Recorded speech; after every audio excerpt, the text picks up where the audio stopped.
here we got this. This is an article from venturebeat.com, and you got it. It says, get ready for your evil twin, and it's straight from the article here. Check this out. Now, this starts to become a little more concerning, because evil twins, again, from an alternate universe, are probably easily dodged, if you know what I mean, because it's probably, if that's a thing, it's probably extremely rare. Otherwise, we'd see twins of us walking around all over the place, right?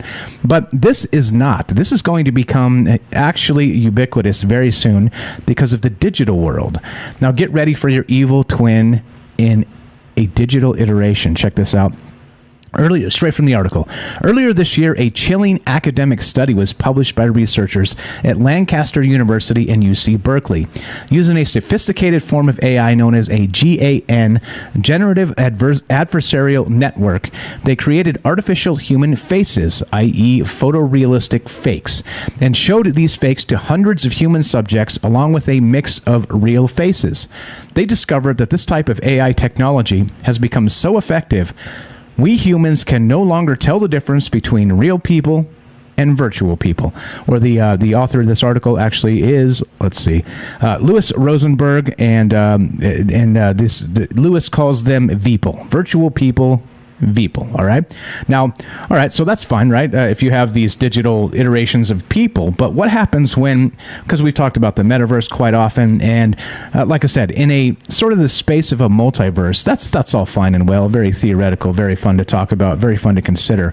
But if you take this to the next step and get it closer to our own, like, verifiable reality, how about is a good way to put that, I think, is once we sort of merge with this metaverse, this idea of, well, let's say the newfangled Matrix, if we're not already living in the Matrix, right? We're talking about layers of Matrix now. But if we do that and you go into this metaverse and, well, they've got enough data points on yourself, they've got your facial recognition, they've got your voice, they've got everything. They got everything they need to just create a digital copy of yourself, right?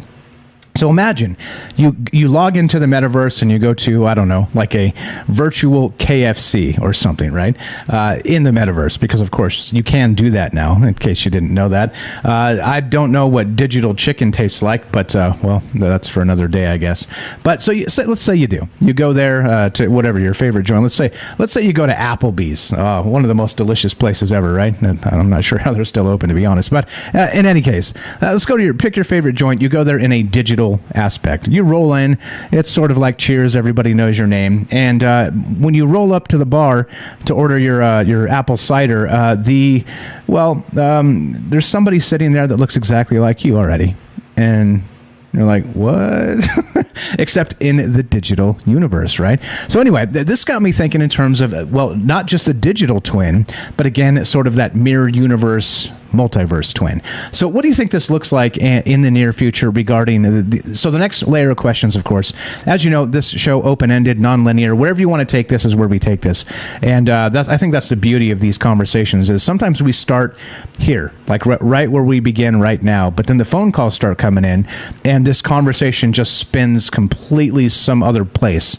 And I think it's amazing. That's what this is always about, because you guys are going to think of a bunch of things that I didn't think of. And that's the whole idea. Let's get a bunch of ideas together and turn it into something amazing. So what are your thoughts regarding that? So not just, let's say, the evil twin in regard to maybe a mirror universe or the multiverse or this type of thing, but what about an evil twin in a digital iteration of you inside of the metaverse, right?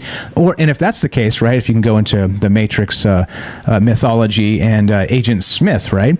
What happened with that once Agent Smith was able to replicate himself inside the Matrix? Spoiler alert on a 20-year-old movie or whatever, but he was able to copy himself over and over and over again by overlaying his code onto other entities within that matrix. And so if you can my point there is, if you could make one Michael Strange clone in the metaverse, surely you could make a million, right? So I'm not sure what a million Michael Stranges would look like. It'd probably be the most terrifying thing you could ever imagine.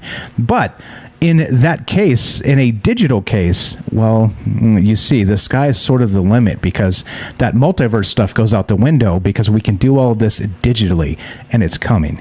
So here we go. As regarding back to this article here. So that's the second question. What does that look like? How far in the future do you think this is? How would you react if you went into the metaverse rolled up to your favorite watering hole. Again, I don't know what digital water tastes like. I probably don't want to know. But you do. You go to your favorite digital watering hole in the metaverse, and you sit down at the bar, and there's you already there. So what does that even mean? What does that look like? How would that make you feel? There's another layer of questions. So what are your thoughts again? 702-957-1037. Let's go back to this article for just a sec. So they got this, right? So they have this AI, and it's creating not just this idea of, again, we can clone ourselves, obviously, because we have this facial recognition stuff and the deep fakes and all the rest of this going on. But then we have this idea that we're creating fake people inside this metaverse, and the trustworthiness of these. Here you go. So what they did in this article, back to the article real quick, they asked the test subjects to rate the trustworthiness of each face, these digital faces that were created by AI, and discovered that consumers find AI-generated faces to be significantly more trustworthy than real faces.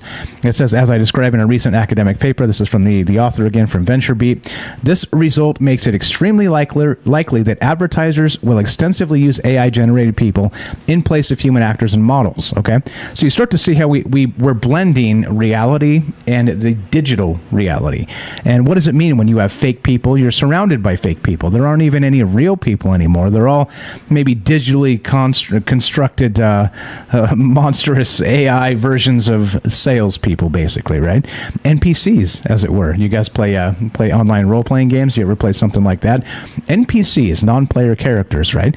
So you're in there, you roll up into the watering hole. You're surrounded by NPCs, which are not even real people in the metaverse. They're digitally created, crafted perfectly salespeople to be selling you on everything you need. And then you sit down, and there's one of you already there. You see, it starts to become, well, I think dystopian is probably it's probably a gentle way of describing this. This becomes a nightmare. It becomes a nightmare quickly. So as these worlds merge, and as we think about this idea of the evil twin, what if that twin was already there in the metaverse, smearing your good metaverse name, right? Causing problems, picking fights with NPCs. Who knows? Maybe trying to steal digital coins from the bartender there. Who knows what's going on, right? So then what happens once your digital reputation is tarnished because of your evil digital twin?